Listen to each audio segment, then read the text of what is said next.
Good morning, gang. Welcome to day 2. Who caught all the presentations yesterday?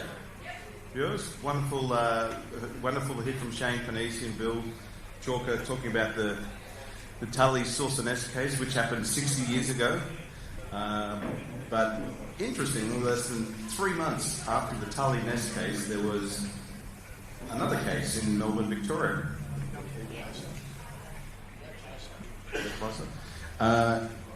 Who's heard of the Westall flying saucer incident? Few of you. All right. So hopefully, I'm a bit document intense with my presentation. So hopefully, it's not too boring for those that are well versed with the Westall case. But without a doubt, one of the most fascinating unsolved UFO mass sightings in history. 200 or more witnesses. It occurred in broad daylight. There were between 1 and 3 objects observed in the sky above Westall High School. Reports of one of the objects landing or hovering close to the ground. There was a rapid military response on the day. Witness intimidation, confiscation of evidence, and to date there's been no official explanation from the Australian Government or the Australian Department of Defence as to what happened on the 6th of April 1966. So before I jump into the Westall case, let me just give you a brief background about myself. I was introduced to the UFO topic at a young age. My father took me to a photo exhibition that was taking place in Sydney Centrepoint Town. I'm originally from Sydney, and I was maybe 6-7 years of age. And last year, when I did a presentation here, I showcased a brief television commercial that I found randomly on the internet before I did my presentation that kind of gave me, took me back to my childhood when I attended this presentation. So this is what really got me interested in the UFO topic from a young age.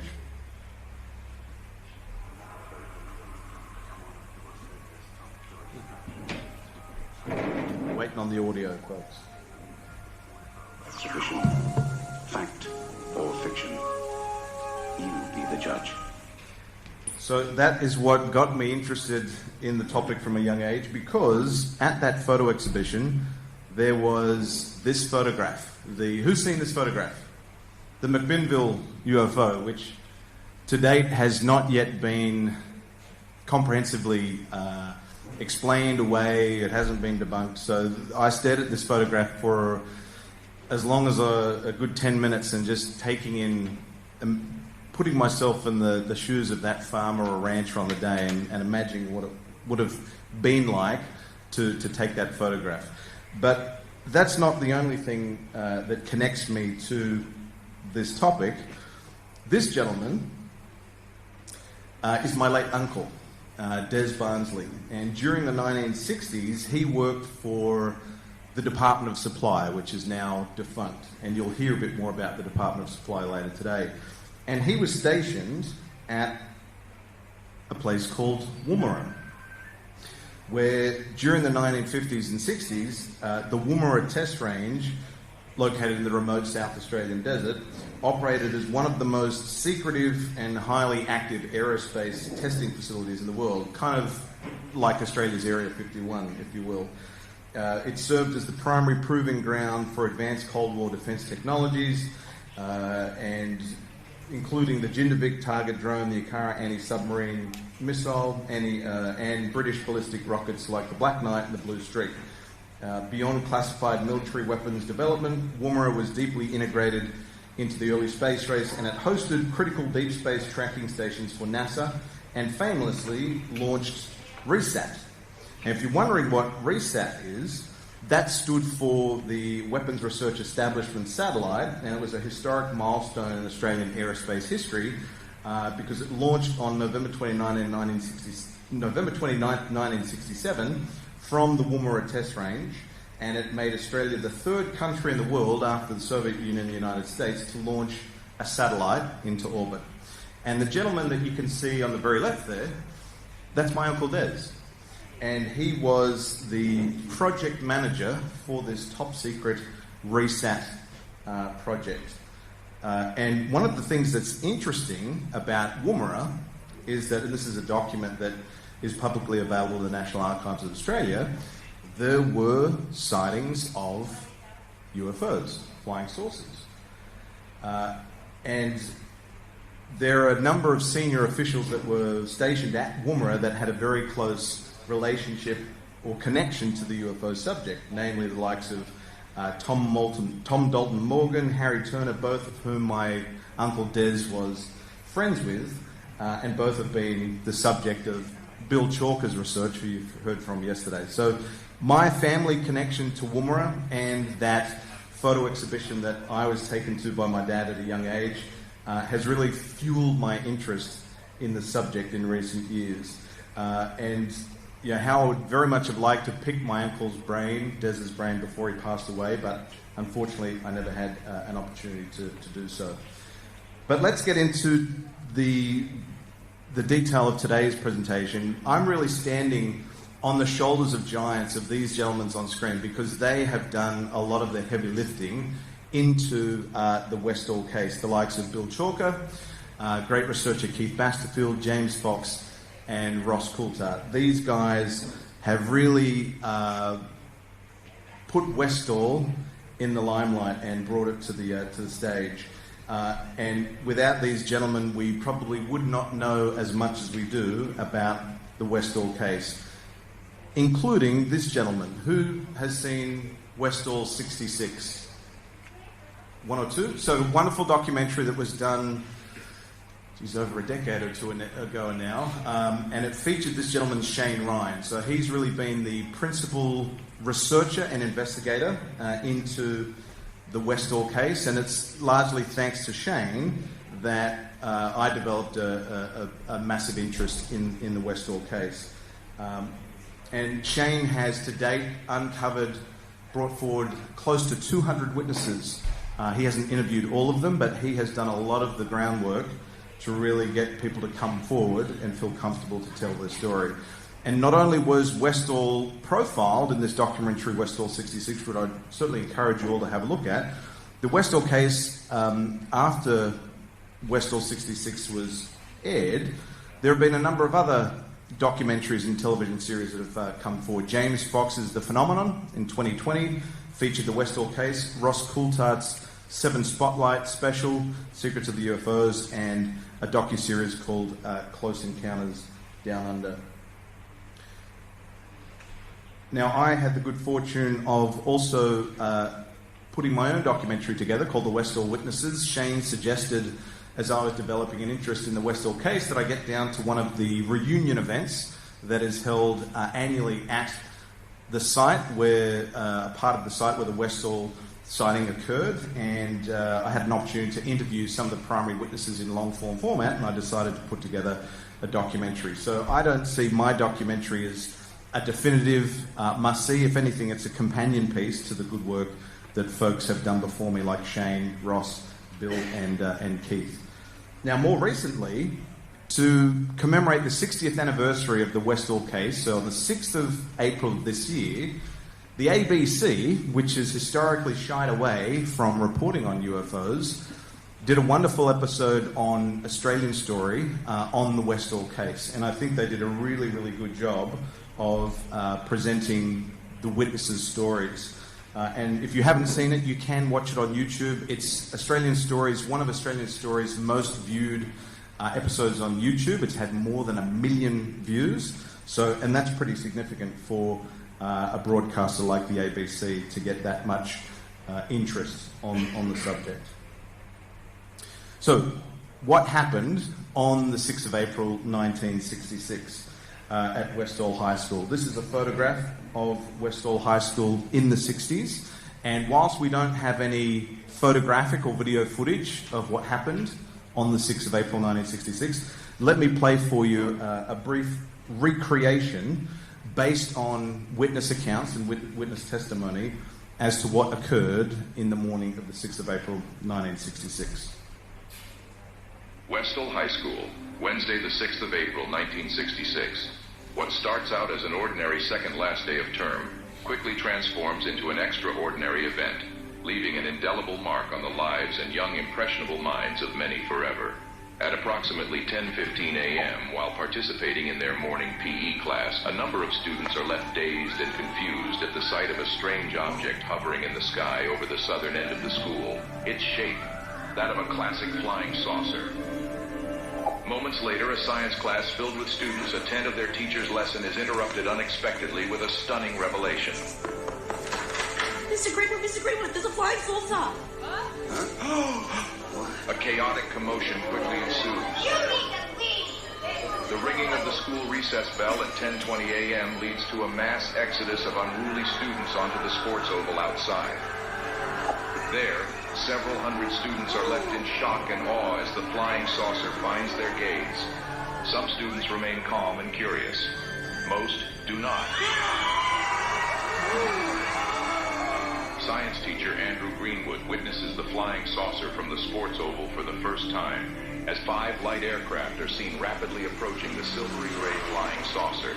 In what many would later describe as a game of cat and mouse, students continue to watch on in both shock and awe as the flying saucer exhibits flight characteristics that defy the known laws of physics.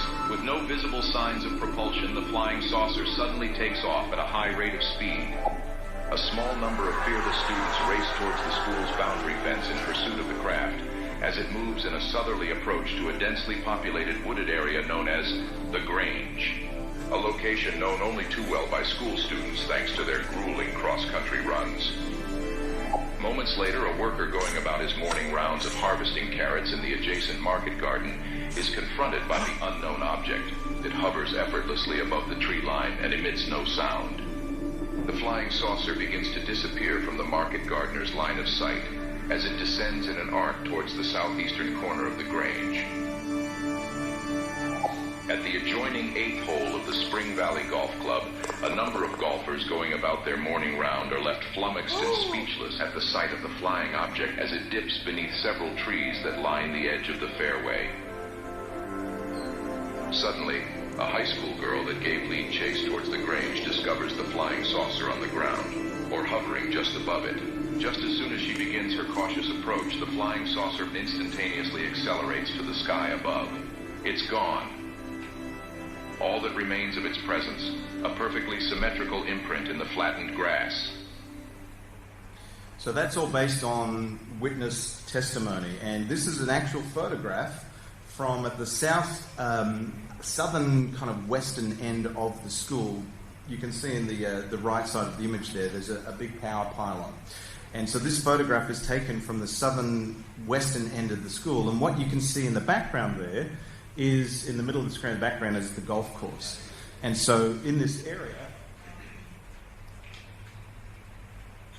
that is where it was reported that this object came into contact with the ground or hovered closely above it. And in the days after the Westall sighting, it was covered in the media. The Dandenong Journal, on the 14th of April, put out this article, and it's the most requested article that the Dandenong Journal has ever put out. So it is the most frequently reviewed, frequently requested by other media outlets. And it wasn't picked up by other media outlets. The Dandenong Journal, which is the local paper, covered it on the 14th of April, and then they covered it again on about a week later, on the 21st of April. And these are available for you to review today. If you want to read these articles, you can. And the Dandenong Journal was asking the question, what was responsible for what the students saw? Who were these 5 pilots that reportedly flew these light aircraft above the Grange area? Now, the sighting was also reported in what's called the Clayton calendar. And so if we look at what the witnesses say they actually saw, well, one of the students documented their account in the Clayton calendar, which was a student-produced school newsletter for the primary school called Westall State School, which was on the same block as Westall High School. They shared common property, but there was Westall High School and there was the primary school. And this Clayton calendar copy or entry edition captures the accounts of one of the students by the name of Jeff. And he went into great detail about what he saw. And this is just an excerpt for you. Jeff, in the Clayton calendar, recounts, "As I looked up, I saw a dazzling silvery object flying around some pine trees, which grew on a ridge about a quarter of a mile directly behind the school. It then flew across some open paddocks also behind the school and returned to the pines. On the other side of the ridge, there is a small field. The thing hovered over the pines and descended behind them and must have been directly over the field. I then lost sight of it because of the pines. As the thing was out of sight, I began to notice many private aircraft, mainly Cessna, flying towards the pines. It was then the thing reappeared and rose to the level of the approaching aircraft.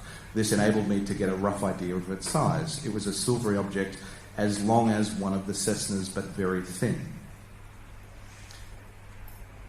So that was from one of the students, Jeff, who was only happy to have his account documented in writing. He didn't want to go on camera. He did many, many years later. But this is one of the other students. Her name then, she was aged 12 and a half, was Joy Tyke. She now is by the name of Joy Clark. And what's fascinating about Joy, and I'm only featuring a few of the primary witnesses today, is that Joy was interviewed, or she provided a written sighting report to the Victorian Flying Saucer Research Society the very day after the sighting, what she saw. And that's incredibly valuable data for any researcher because the details are collected while they're still fresh in the witness's mind. And this is again also publicly available, but you can see that what Joy includes in her sighting report, that there was one circular object, 2 UFOs flying in varying directions. There was a whirring noise. They were round on the top, flat on the bottom. They were silver in colour. There was an area of flattened waist-high grass from where it was reported to have come into the contact with the ground. The object or objects moved faster than some of the light aircraft in the vicinity. The duration of the sighting was 15 minutes. It was a relatively fine day. It wasn't just school students that saw it, it was staff as well. And the UFO turned on its edge and disappeared quite fast. Quite interesting when compared with what Shane and Bill were talking about yesterday, where George Pedley recounted that what he saw above Horseshoe Lagoon turned on its edge and disappeared at speed. So Bill Chalker had an opportunity to interview a number of the witnesses in 2006, so 20 years ago, at the 40th anniversary of the Westall case. And this was the first reunion event that had ever been put together, and Joy attended that event with a number of other primary witnesses, and she spoke to Bill about what she saw. So I'll play this for you. And what I actually saw was 3. Not 1, but 3. And there was a big one in the middle, and there were 2 little ones on either side. Now, to me, it looked as if the little ones were sort of scooting off this way and that way and looking sort of like they were looking around, and the big one was sort of just hovering, just sort of hovering and moving around. But the little ones, and then the little ones sort of all both went to the right and went to the left and sort of turned sort of on their side, I suppose, and seemed to accelerate, and then just disappeared. Right, they just sort of, disappeared. But the big one stayed there, and then a couple of light aircraft came across around the back, and the big one, it seemed to go up and down, and it was moving sort of erratically. It wasn't going, it was going zoom, zoom all over the place. And then it went up fairly high, and then it came back over to this area behind the pine trees here, where the grange is, and it came up over the pine trees, and then it just disappeared. Right, so it sort of went out of sight for a while. Now, I can't tell you time-wise whether it was 5 minutes, 10 minutes, whether it was 2 minutes, because it was sort of unreal, trying to sort of comprehend what you'd actually seen. So time virtually stood still. It was one of those unreal experiences. And then next thing, it came back up, and it came sort of hovered around again, went straight up very quickly, sort of turned on an angle and went and disappeared and was gone. Right. Right, so that was the last part of the thing. Yeah.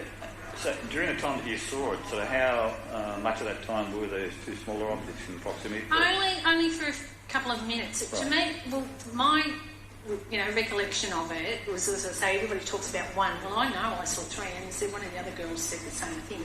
To me, it was like they were minders, right, if you want to call them minders. Yeah. You know, they were like, perhaps to me, maybe they were checking out whether it could actually come down or whether it was safe for it to come down or something. I don't know. What an escort sort of thing. Yeah. Yeah.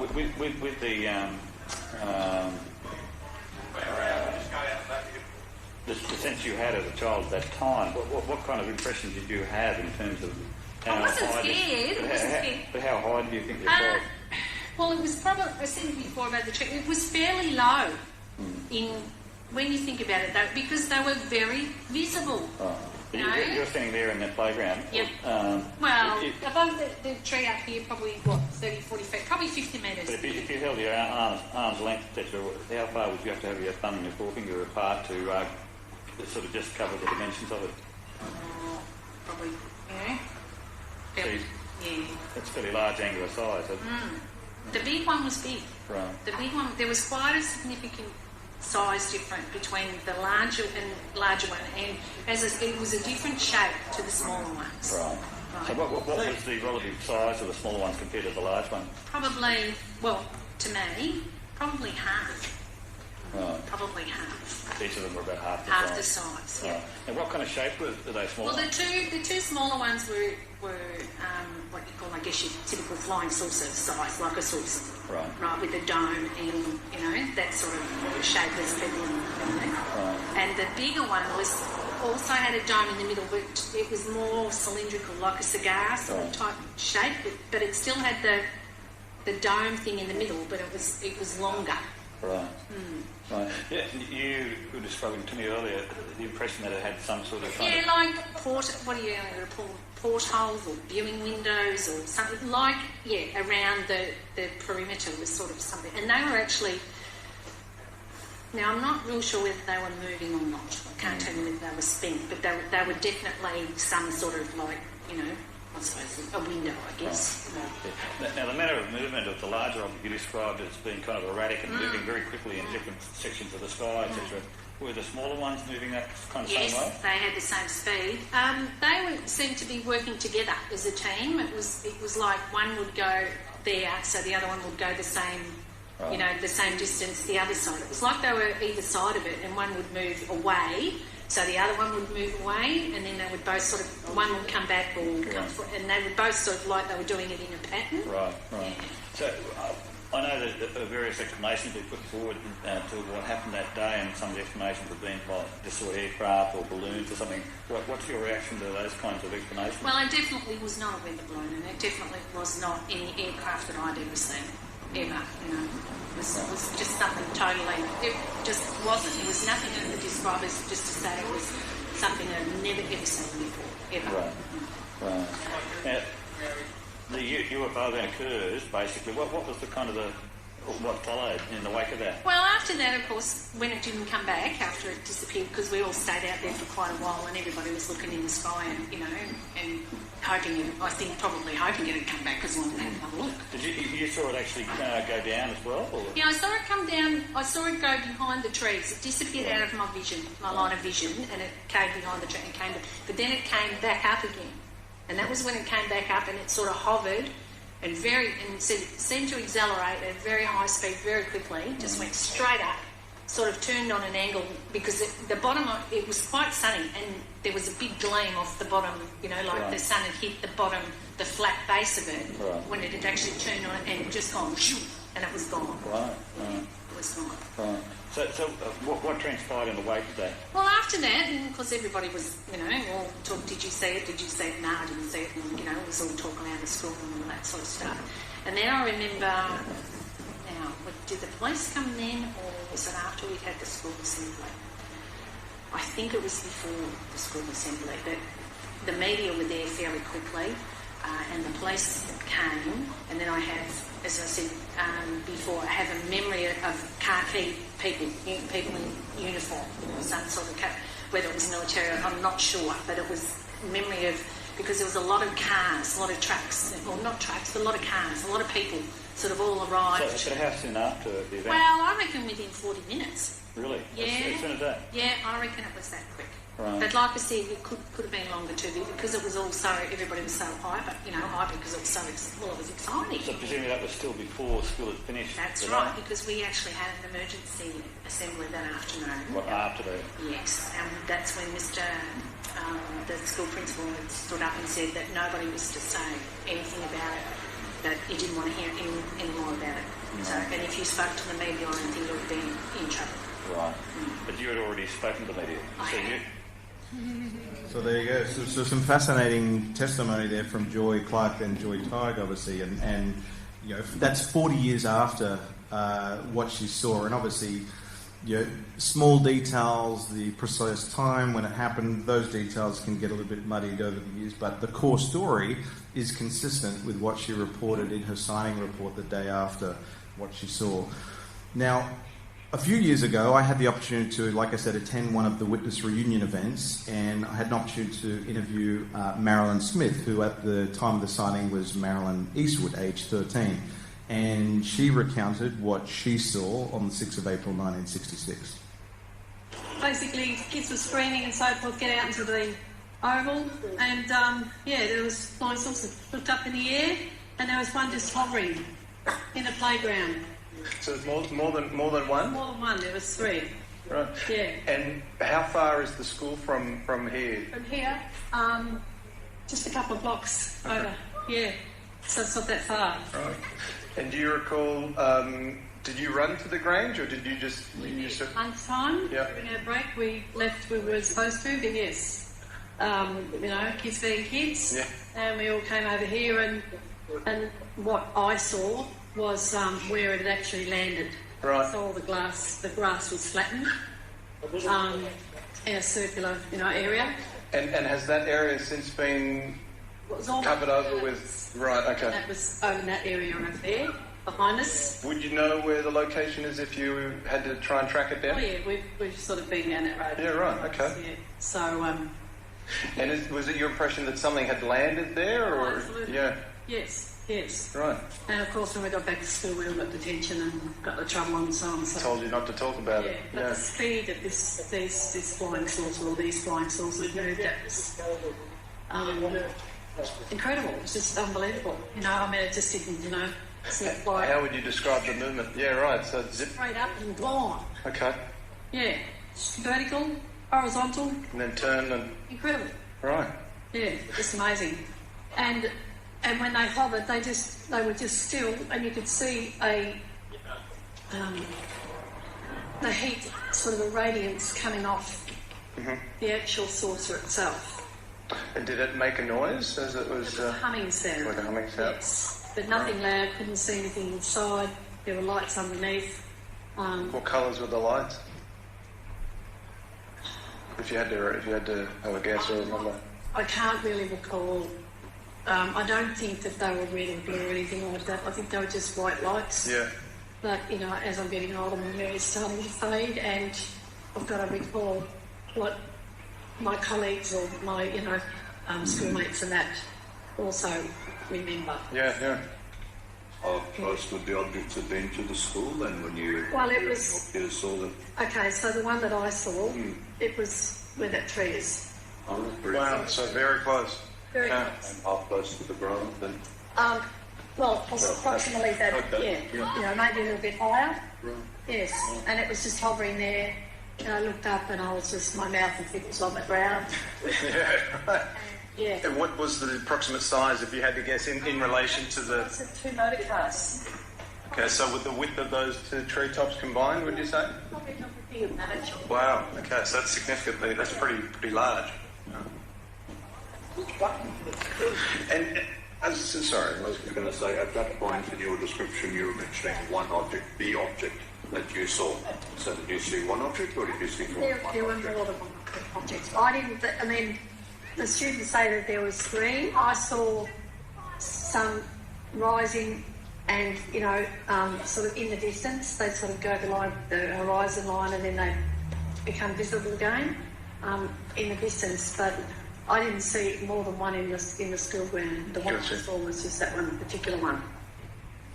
So that's from Marilyn Smith, then Marilyn Eastwood, and that's what's interesting about the Westall case is some students saw one craft, some saw three, some didn't see any. They saw the circular pattern in the grass, some just saw the aircraft. So depending where people were positioned around the sports oval and at what time, they all saw something a little bit different. But there was someone that wasn't a school student on the school grounds on the day, and that was this gentleman, Paul Smith, aged 16 on the day. He was a market gardener doing his rounds of harvesting the carrots early in the morning, and this is what he saw. On the day of the sighting, I was working. I wasn't at the school. Okay. So the school kids, they all saw this before I did, because I was working on the market garden. Gotcha, right. And I don't know why I looked up. I didn't hear anything. And I looked up, and there's this object up there in the sky, you know, and it's not an aeroplane. It's some sort of craft. Yeah. But it's just sitting there. Like hovering? Yeah. Right. But back then, that wasn't possible. You know, there was a craft sitting up there, and it was glowing. It was bright. If you had to have a guess, do you remember what colours the lights? It was white, whitish silver, very bright. But as I was looking at it, it sort of slowly changed its form.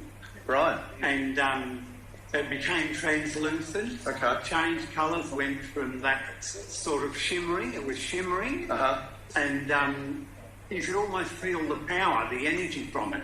Did you hear any noise? I didn't No hear any noise. No. Right. Yeah. No.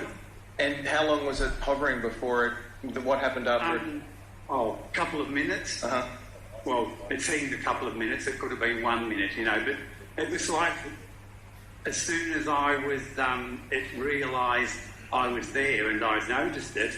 It started to change its form, became translucent, and you almost felt like it had an awareness of you. Oh, yes, right, absolutely. Yeah, okay. It's like, it's noticed me. It's doing something. Yeah. It was shimmering, changing its form. Almost became like, you know how a rainbow fades away? That's what it was doing. And it sort of faded away to almost nothing, and then it started to move in an arc, and it came round into the Grange here, and at that stage it was just like smoke drifting around, or a gas drifting around in an arc. Right, okay. Yeah. And did you follow it as it moved I off? was working. Yeah, okay. Right. Have you seen anything in pop culture or movies or film that's resembled anything like that, what you saw? I have, and I can't remember the name of the movie. Predator. Right. Okay. The Arnold Schwarzenegger. Yeah. All right. Yeah, that's that kind of. how it was. You know, it's you can see it if you're looking very carefully. Yes. Yeah. And it's there. Kind of blending in with its Unless environment. it moves, then you can see it better. So that's from Paul Smith, and interesting, very compelling what he had to recall, and interesting that what he saw is slightly different in morphology than what others remember seeing something that resembled that of a flying saucer. Now, what I found interesting in Paul's comments there is he referenced the film Predator. Who's seen the movie Predator? There's a few. For those that haven't, this is a brief clip from the film that will just give you a frame of reference. This is not what Paul saw, but this is what he, his analogy in terms of what it resembled in terms of its texture and so on. So let me play this for you, or its skin.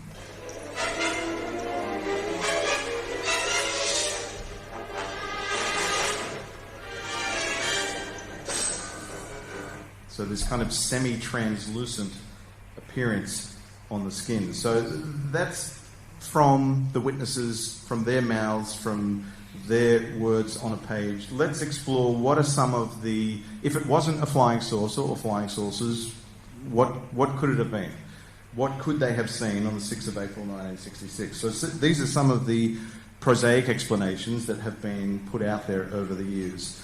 Now, the day after the sighting, on the 7th of April 1966, The Age newspaper in Melbourne put out a very, very brief couple of paragraphs saying that perhaps it was a weather balloon that was launched from the Bureau of Meteorology at Laverton at about 8:30 in the morning.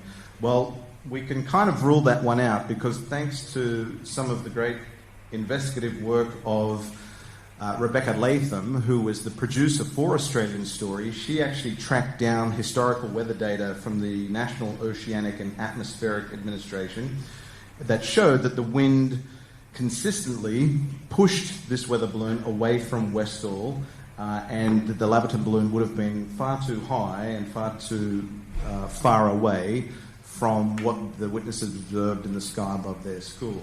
So it certainly wasn't a weather balloon launched from Laverton at 8:30 in the morning by the Bureau of Meteorology. We can cross that hypothesis off thanks to some solid data. Now, this is just a representation as to, once you plot that data into a projected flight path, you can see it is well and truly beyond the school. So what are some of the other hypotheses that have been mentioned over the years? Could it have been a target drogue, as some have suggested? So what is a target drogue? Here is a graphic. This is a Royal Australian Air Force aircraft in the 40s. Obviously they had evolved a little bit after then, but it kind of gives you a sense it's dragging behind it this sleeve that essentially it was used in military aviation training missions designed to teach military pilots how to track and shoot down moving airborne targets instead of firing at one another or expensive or manned aircraft. Pilots would practice their gunnery, missile tracking or radar interception on a sacrificial object towed behind a designated plane. And this kind of gives you a sense as to what they look like in action. This is just a brief clip from the... So on the 28th of April of 1966, less than a month after what was observed, there was a letter to the editor that was published offering this target drogue as a potential explanation. And the individual that submitted this letter to the editor was an ex-Royal Australian Air Force navigator. And I'll read just a snippet of it. He says, "Sir, your flying saucer story, which was put out on the 14th and the 21st of April, story is very interesting, if only for the quite accurate description it gives of a normal air-to-air firing practice exercise which has been carried out by the aircraft practically as long as there have been fighting aircraft. One of the sources has been correctly identified as a meteorological radionegative balloon, which it was not. The other, like a thin beam of light about half the length of a light aircraft, silvery grey in colour, is a reasonably accurate description of a target drogue towed by one aircraft on a few hundred yards of tow line so that the other aircraft can practice what is termed air-to-air firing." So this was put forward as a potential hypothesis, but the problem that I have with this hypothesis is that the likelihood of a target drogue exercise being conducted over a populated area, that of a school, residential areas, business districts, as well as neighbouring Moorabbin Airport, which was only a few kilometres away, that would have represented a clear and present risk to property, people, and safety of flight. And if the presence of a low or a malfunctioning drogue, if that drogue was to cable was to snap or was to malfunction, there was potential risk. So the safety and logistical and operational factors really dictate that that is a pretty improbable hypothesis, because again you have the risk of the cable snapping, which could again be problematic for people and property on the ground. You obviously had live fire restrictions, and if the exercise involved weapon practice, gunnery or tracking, it would have been strictly legally confined to restricted military airspace, typically over the ocean, or isolated desert ranges such as East Sale or Dustin Range in Victoria. And even if it was a dry run, you would not have these exercises taking place over areas of civilian airspace as well as residential districts and so on. So there was a significant risk to property, people and safety of flight if this was being conducted haphazardly in and around the area of the Grange. So I don't invest a ton of stock into that hypothesis. One of the more interesting hypotheses that has been put forward over the years is that of a high altitude balloon. And there was a secret project called Project Highball, formerly Ashcane, which you'll hear about in just a moment, that was put forward by a wonderful researcher, Keith Basterfield, who I referred to earlier, and I have a ton of respect for Keith putting this forward. He basically was able to track down documentation that showed categorically that there was a high-altitude balloon launching from Mildura, northwest of Melbourne, the day prior to what was observed at Westall. And if you're wondering what Project Highball was, it was essentially these high-altitude balloons launched from Mildura in Victoria to assist in the US Atomic Energy Commission's problem of monitoring the levels of radioactivity in the upper atmosphere following atomic testing in the Pacific region. And there were a number of, and it was run by the Department of Supply, and which I talked about earlier, and there were a number of non-Australian and Australian organisations that piggybacked off these high-altitude balloon flights for testing. They'd have a big balloon that you would see that would be filled with helium. It would be launched into the stratosphere, so we're talking 100,000 feet up, and they would have these very, very heavy payloads of scientific equipment and sensing equipment, and by remote control radio frequency, a detonation would separate the payload from the balloon, and a parachute would deploy, and the payload would safely come down to Earth. Now, one thing that's interesting about these high-altitude balloons is they did look incredibly interesting in shape when observed from the ground, particularly when the payload was separated. On the left is an image of a high-altitude balloon with a payload, and on the right it's separated, and you can see the balloon starts to deflate or change shape, its morphology, relatively quickly once the payload has separated. And again, they can look quite exotic and extraordinary in appearance when observed from the ground. At a distance, they do look quite weird. And it wasn't uncommon for there to be reports, people calling into the Bureau of Meteorology or writing to the Bureau of Meteorology saying they had seen something. And this was a document that I was recently able to uncover in the National Archives, which was a record of a telephone call. Someone had called up the Bureau and reported that of an unidentified object that they had seen. But when a written response was provided to the caller, it was established that the response was, "Dear sir, with reference to your telephone inquiry, it seems from your description that the object observed to the northwest of Braxholm would be a balloon. They are released from time to time. These are released from time to time in various parts of Victoria by a research team from the University of Melbourne who are working on studies of cosmic rays in the upper atmosphere." And so the University of Melbourne was one of Highball's customers. It piggybacked off of these Highball flights to have its sensing equipment and technology put up there for testing. Now, these high-altitude balloons were tracked by radar, and they would also have a tracking plane, a light aircraft like you can see on screen, that would basically trail and follow these balloons because they had a projected flight path, they had an idea as to where they would end up, but they had to track, obviously, their flight path using not only radar but a lead aircraft, a flight aircraft.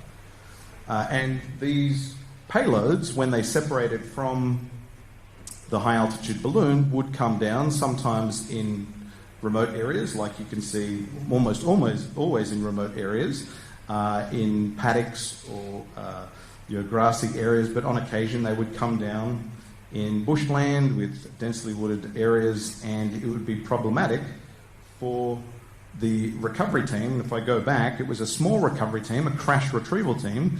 It was just one four-wheel drive vehicle and a couple of crew that would go out and retrieve the payload. So it was a relatively small crew of people that were involved in recovering these scientific payloads. And it wasn't unusual for some of these high altitude balloon flights to go wrong. Some of the balloons did burst in the atmosphere. Some of them were not responsive to remote control radio frequencies, so they came down, or the payload separated and it was lost, and that had to be attempted to be retrieved but could not be retrieved. And this kind of gives you a sense as to, this is obviously not in the 60s, this was a high altitude balloon, a stratospheric balloon that came down in the Northern Territory only a few years ago in 2021. And you can see that this balloon material, this polyethylene material, if it came into contact with trees, it would be, it could be stretched out over a wide distance. It could rip and tear. It would be quite an effort to try and retrieve the balloon material. So going back to Keith Basterfield, he was able to locate a document through the National Archives that proves definitively that on the 5th of April of 1966, there was a high-altitude balloon launch scheduled from Mildura at an altitude of 90,000 feet. Now, unfortunately, the fate of that flight on the 5th of April, Flight 292, has never been determined. There's never ever been any documentary evidence that can conclusively tell us what happened to that balloon. But if we look at some of the historical weather data for 1966, this is a synoptic chart, and I'm not well versed on synoptic charts, but those that I've spoken to that have told me that the synoptic charts for the 5th and the 6th of April of 1966, along with the available weather data that we have, coupled with the averages, the means for stratospheric weather data. We don't have the actuals, but this is a path that a high-bow balloon would have had to have taken. This is obviously not to scale this map. This is just designed to give you a sense as to where Mildura and Melbourne is located. But taking into consideration the weather data that we do have available and the averages, well, the flight path of Flight 292 would be quite different. It would come down in a southern inland New South Wales location. And a document that I was able to uncover in the National Archives showed that the flight corridor of these high-altitude balloons launched from Mildura is quite consistent with the projected flight path. So is it likely that a high-altitude balloon launched out of Mildura came down at Westall High School and that's what they saw? Well, I don't invest a whole lot of stock in the high-bow theory, but again, I can't take it off the table until I've got definitive documentary evidence that can discount it, dismiss it. Now, we also know, thanks to documentation that Keith Basterfield was able to locate, that the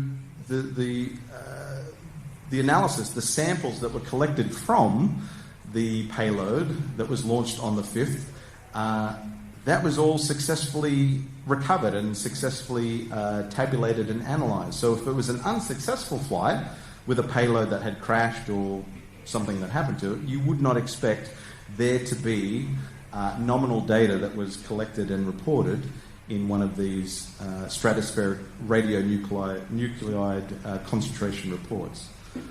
And what's interesting is this gentleman is John Sutcliffe.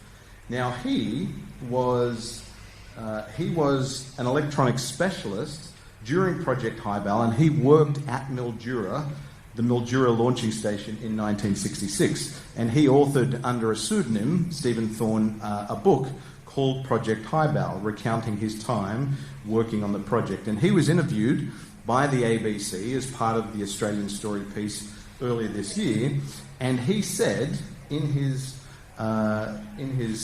commentary to the ABC that, as far as I'm aware, and probably nearly 100%, there was no Highball balloon involved in Westall. I would have certainly known about it if it had, and I wasn't aware of anything like that ever happening.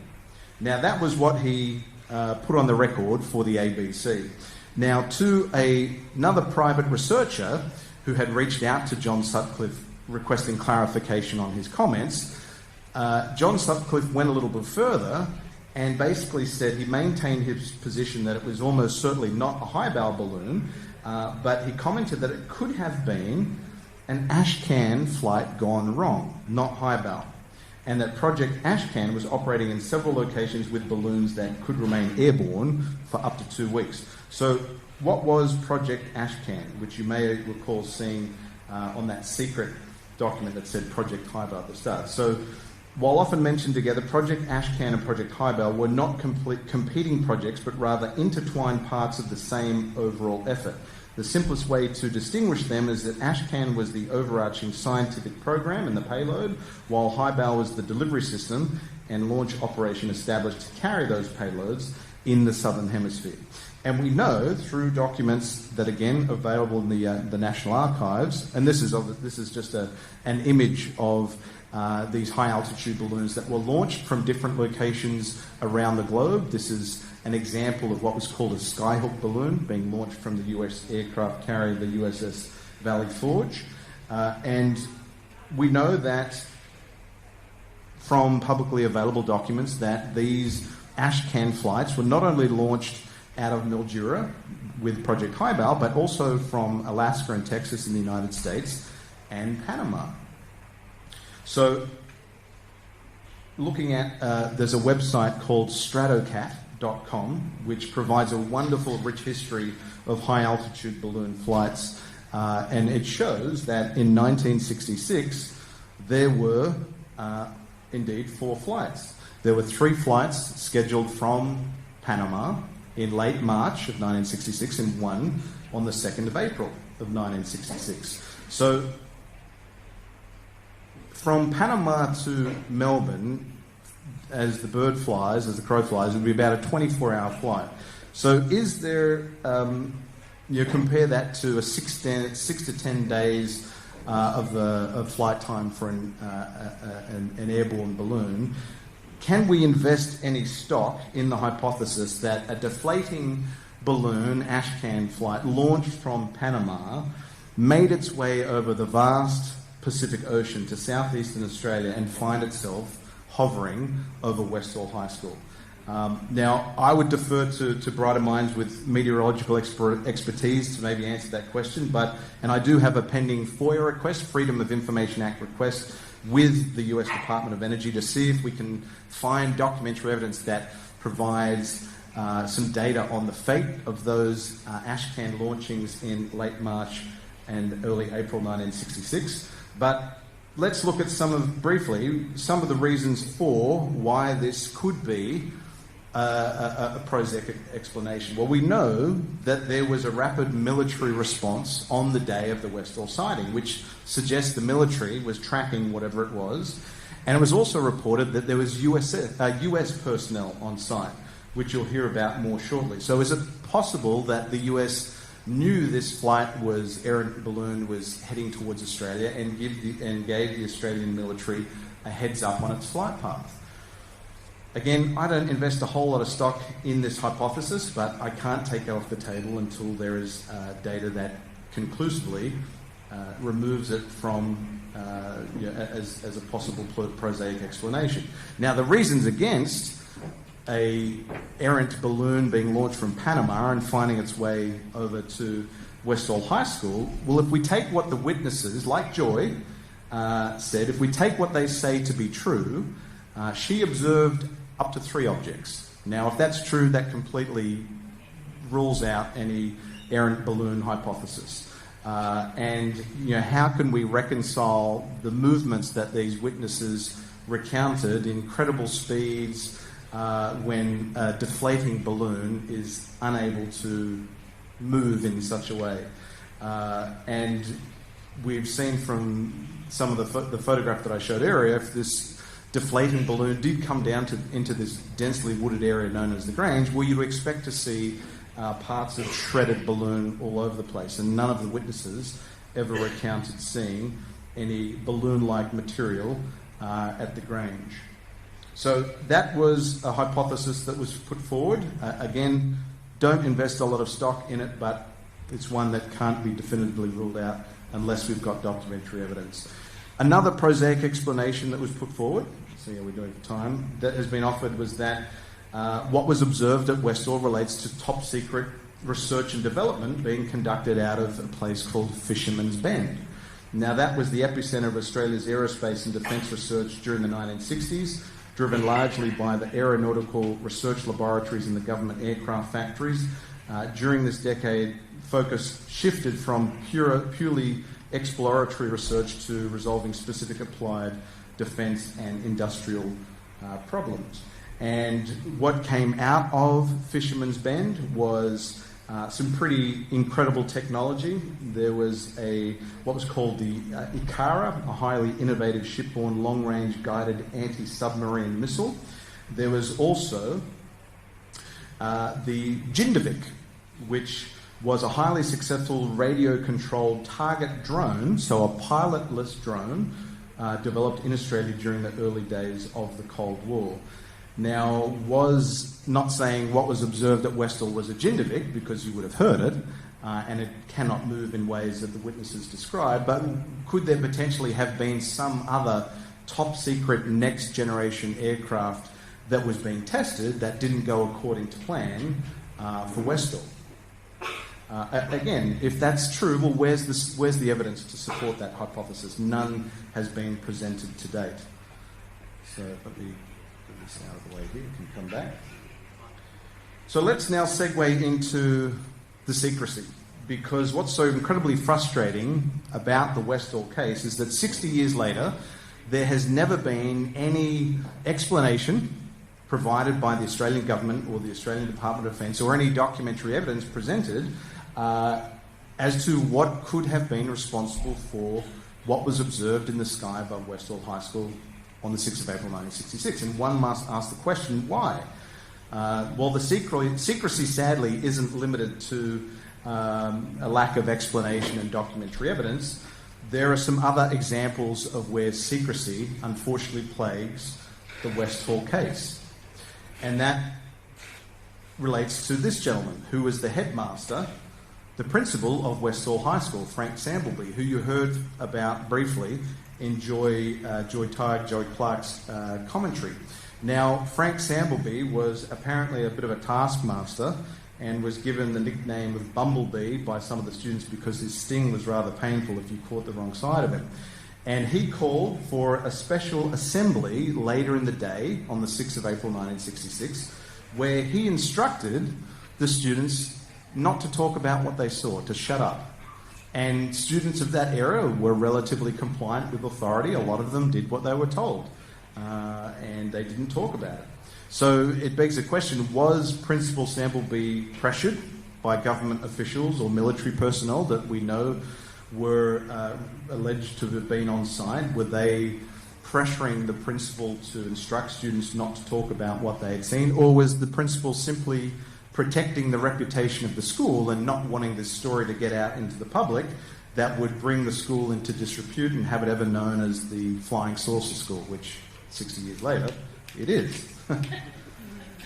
Now, and that obviously did not work. Now, one of the students, Tanya Vassie, she also talks about how she was silenced. She was approached by government officials in the days following what she saw, and that she was told to shut up about what she saw. Why? This is what she had to say. So you had an incident that took place 2 days later where the headmaster came into the classroom and took you away. What happened? Well, he took me to a room which I presume was a parent-teacher interview little office, and there were two gentlemen waiting there, and I was with them probably for about 15 minutes, being questioned. Did they say who they were? No. What nationality were they? Definitely American. American? Yeah. They didn't want me to speak of the incident to absolutely anybody, and because it was in the interest of national security, so we want you to keep this under your belt and not discuss it with anybody. Did they try and explain to you what it was? Yes, they did. One of them actually told me that it was a very special weather balloon. Did you believe it? No, not at the age of 12. I knew better. I know what I saw, and it was definitely not a balloon. So there you go. So that's from Tanya Bassi. Now, if it was something as prosaic as an off-course, high-altitude special weather balloon, why the secrecy 60 years later? Why has the government not been transparent and provided the witnesses with some closure who have lived with this experience for more than 60 years? We also have Barbara Robbins. Now, Barbara Robbins was a teacher, and she observed one of the objects in the sky above Westall High School, but what makes Barbara Robbins unique is that she had a camera, and she was reported to have taken photographs. So there is reportedly photographic evidence, smoking gun evidence of what was observed in the sky above Westall High School. That could end the mystery once and for all. Now, can anyone guess what happened to the camera? It was confiscated. The camera or the film was confiscated by military personnel. Why? You also have Andrew Greenwood, who was profiled in the Dandenong Journal's reporting, the newspaper article on the 21st of April 1966. And he was very young. He was in his 20s, a science teacher, and he was featured in James Fox's documentary, The Phenomenon, and it wasn't until but he didn't want to go on camera, and it wasn't until Ross Coulthart was able to convince him to come forward and go on camera and talk about what he saw. So this is what science teacher Andrew Greenwood told Ross Coulthart a couple of years ago for Ross's 7 Spotlight special. 2 weeks later, a knock on the door, and then I answered. Now, why was he threatened? Why was he told to shut up about it? Why was he threatened in the manner that he was? Now, I won't go into the detail of the interview that American atmospheric physicist Dr. James McDonald conducted with an audio recording that you can hear online in 1967, because I do want to come to the back end here. But, what of the 5 pilots? Were they ever identified? Did they ever come forward? Unfortunately, they have never come forward. Although Shane Ryan, lead investigator, was able to identify one of the pilots, and that pilot didn't want to come forward because he was shocked with what he saw in the sky above the Grange area on the 6th of April 1966. And this is an example of what one of the light aircraft would have looked like in the day. We also know that there was a police presence at the school on the day, and this is an example of what a copper and his car would look like on the day. And this is one of the great things about keeping the pressure on the media to keep the story of Westall alive. Following the airing of Australian Stories episode on Westall, a new witness came forward to Shane Ryan and told him that his father, a police sergeant who was stationed at Springvale Police Station, had told him, his son, that police officers, whenever they go to a crime scene or a site, they have to take comprehensive notes in what are called running sheets. And these running sheets were incredibly vital, because they could be used as evidence in court cases, and they had to obviously refer to their notes if there were criminal proceedings. Now, what the son of this police sergeant had told Shane Ryan is that, very unusually, there were some senior officials that came on site to Springvale Police Station and took the running sheets out of a safe. They asked for them to be handed over for the fortnight period around the 6th of April 1966. Why? Why were those running sheets taken off-site? We also know that camera crew interviewed some of the students on the day, and this is Sir Eric Prince, who is the newsreader for GTV or Channel 9 in the 60s, very well respected newsreader. And there was a newsreel, there was news footage aired in the evening on the 6th of April 1966 with the interviews of the students. Now, that footage has also disappeared. Now, it could have been destroyed intentionally or inadvertently, or it could be have been misplaced. But does anyone know this individual? Kerry Packer. Now, it has been speculated, it's been rumoured by a few, that Kerry Packer, in the decades after the airing of that newsreel, requested that that newsreel be transferred to Sydney for his personal holdings. Why? You also have the Department of Supply. Now, the Department of Supply basically was the central government agency responsible for the nation's defence research, aerospace development and munitions production. Obviously, my uncle worked for the Department of Supply. And both Ross Coulthard and Shane Ryan were able to track down the son of a senior official that worked at the Department of Supply, who was tasked with investigating the Westall case and putting together a comprehensive report. Now, that comprehensive report would be the smoking gun evidence we need for what was observed at Westall on the day. That report has never seen the light of day. Point in fact, the son told Ross Coulthard that the senior official was so shocked by what he had investigated and documented that he instructed his wife on his passing to destroy the report. And that's exactly what the mother, the wife, had done. She incinerated the report. So that report is lost. However, there's bound to be more than one copy of the report because there were multiple copies that obviously would go to different agencies. So why has that report never seen the light of day? There has been a comprehensive search, obviously, as I mentioned, for documentary evidence pertaining to that will give us some clues as to what happened at Westall. A comprehensive review of Project Blue Book files has yielded no results. I submitted a request to Channel 9 to see if they had a record of the newsreel from the 6th of April 1966 in their holdings. Unfortunately, they do not. They recommended I reach out to the National Film and Sound Archives in Canberra. I have a pending request with them, but nothing from Channel 9. I submitted a letter to the archivist of Mr. Packer's estate, and they chose not to respond. The City of Kingston has no records, unfortunately, pertaining to Westall, nor does the Victoria Police. They're not obligated to search for records if they were created prior to 1978. Nothing in the Public Record Office of Victoria, unfortunately. Other researchers have attempted to get see what information resides with them. Unfortunately, nothing with those three agencies. Folks like myself, Shane Ryan, Ross Coulthard, and other investigators, Bill Chalker and Keith Bastfield, have also tried with other agencies. I submitted a National Archives of Australia records request for ASIO records, specifically on Westall. They have nothing in their holdings. Nothing in their holdings pertaining to any potential errant high-bow balloon. Nothing also from the Defence Science and Technology Group and the Royal Australian Air Force. Not just in Australia, we've gone for records in the US. I've requested records from the US State Department. Nothing, unfortunately, that they haven't filed. They recommended I request records from the US Air Force. They recommended I request records from the US State Department. So no one seems to know.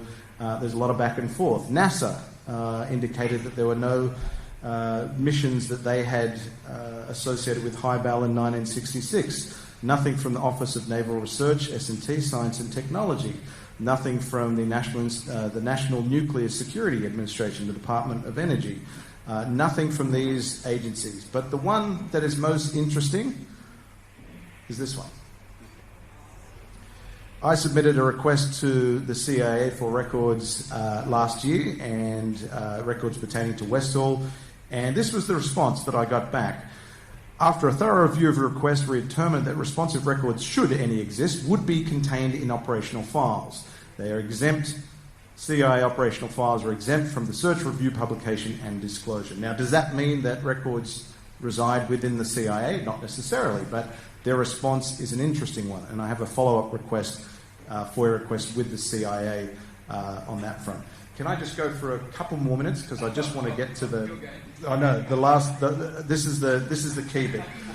So this is where folks like myself and others have really tried to pressure government to get off their ass and release some records pertaining to Westall. I had submitted a petition to the House of Representatives last year, and I was fortunate enough to be invited to talk about it on the Today Show. I won't play the clip, where I talked about the importance of this petition, which secured 851 signatures asking for the House of Representatives to launch an independent inquiry into the Westall incident. And I received confirmation from the Petitions Committee that my petition had been presented to the House on the 27th of October 2025 and was referred to the Minister for Defence. And I'll just speed through a few of these.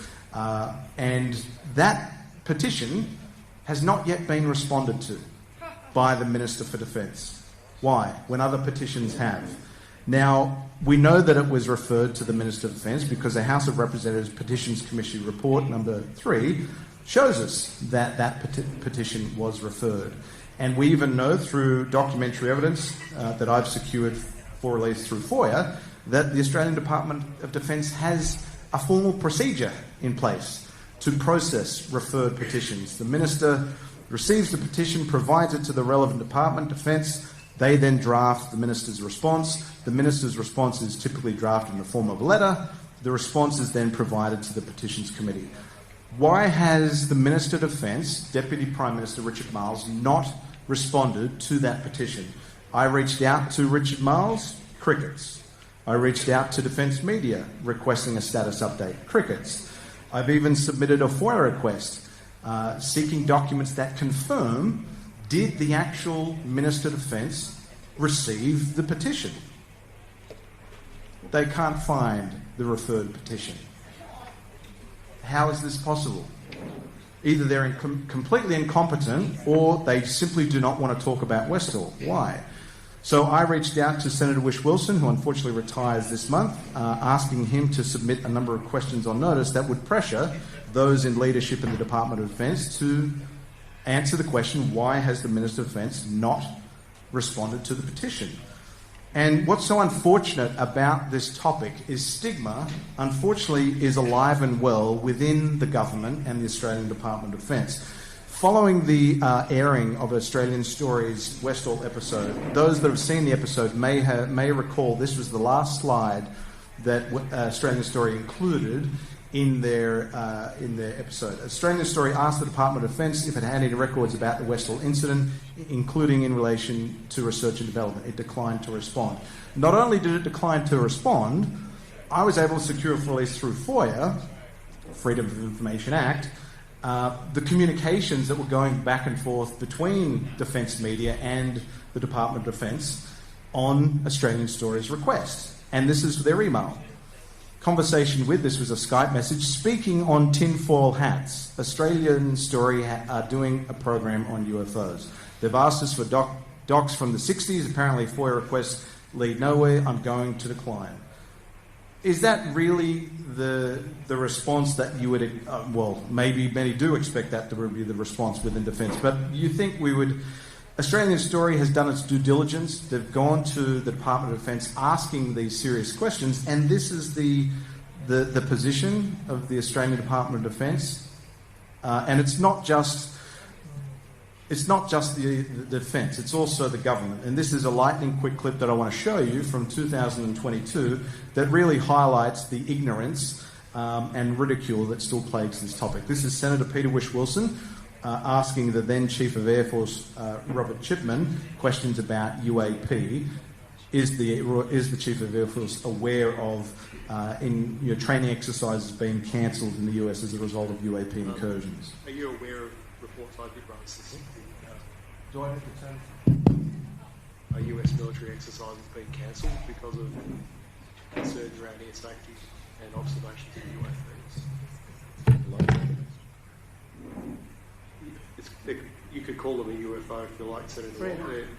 They're now technically So just so I'm clear, unidentified area of the night. Or do you think it's funny? I haven't been here for. I don't think I've asked questions about. Oh, okay. Well, I'm not sure we can we. So that's from Minister for Foreign Affairs, Penny Wong. And it's not just Penny Wong. There have been, jokes back and forth by email within the Department of Defence. They don't want phone numbers being released because the UFO dude will be on the line speaking to them. So there is still this air of stigma, unfortunately, within the government and the Australian Department of Defence. What's the solution to this? How do we get answers on what happened at Westall and the UAP issue? Because unfortunately, the Royal Australian Air Force has had a history of investigating reports of UAP. They're not interested in this topic. They're not taking it seriously. There are no current reporting or recording protocols for UAP within the Department of Defence and the Royal Australian Air Force. So what can we do to try and press for answers? Well, I believe it's public pressure. If you reach out, if you feel so inclined, I would encourage you to reach out to your Member of Parliament, your Senator. Ask them why the Minister for Defence has not responded to the Westall petition.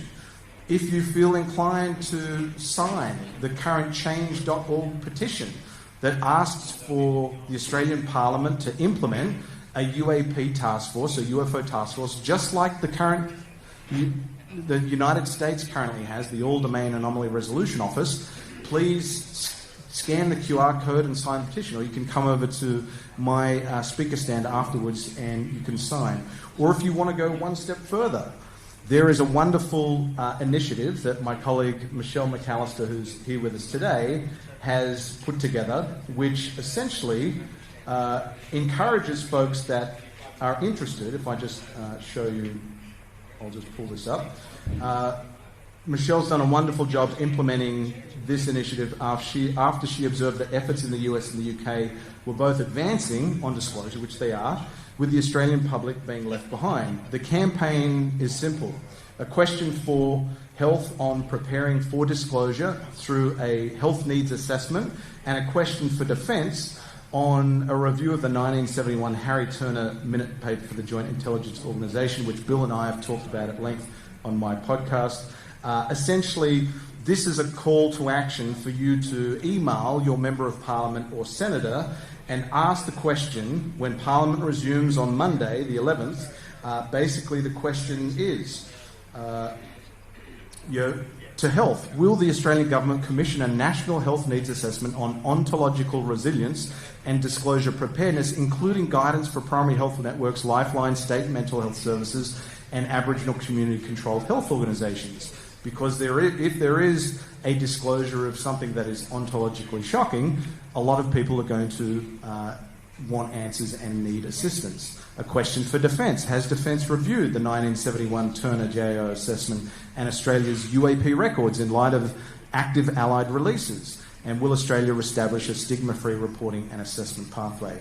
Only last night, the Trump administration has released its 5th tranche of UFO files. So the Trump administration is trying to be as transparent as it can and release its UFO files to the Australian public. So if you are interested in taking action, if you don't want to write your Senator or Member of Parliament, please again participate in the petition, or you can reach out to myself or Michelle McAllister, and we can certainly answer any questions you've got. I don't think we've probably got any time for questions, so I know Anthony's chomping at the bit to come up. But greatly appreciate your attention, and if you do have any questions, you're welcome to come over to me and have a chat afterwards. So many thanks.